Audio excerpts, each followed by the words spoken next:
Hey everyone, this is Alex from Phoenix Physical Therapy for your Wednesday workout tip.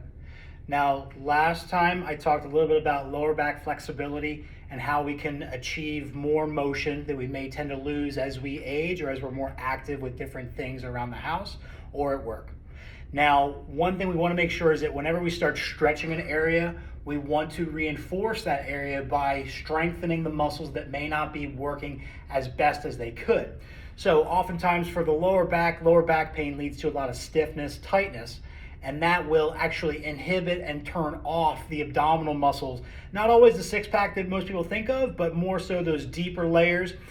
So the external and internal obliques that are more along the sides, and then a layer beneath that called the transverse abdominis, or the TA.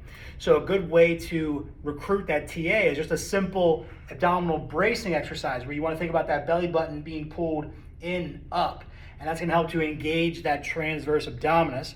Transverse meaning like horizontal, it transfers across the side. So it almost acts like a natural corset where it kind of cinches everything together, helps to reestablish better control and stability for our low back. So that's a really simple one to start with and a good one to kind of promote a foundational understanding for doing all exercises. So anytime you do, deadlifting, squatting, lunges, really anything, you want to try to incorporate that ab bracing to help protect your low back. So even if you're doing upper body stuff, dumbbell curls, overhead press, shoulder raises, you want to make sure that you're keeping that firm and engaged so that you can protect your low back, and that force that you have through your arms isn't actually transferred into your spine excessively in a way that may irritate you with too many reps or something like that.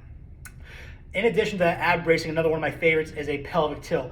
Also, it's a great way to keep the mobility of that lower spine. So I'm going to exaggerate this here a little bit, but oftentimes people will tend to have too much curve where that pelvis will tip forward, and that will actually lead to this lower back becoming stiff and tight.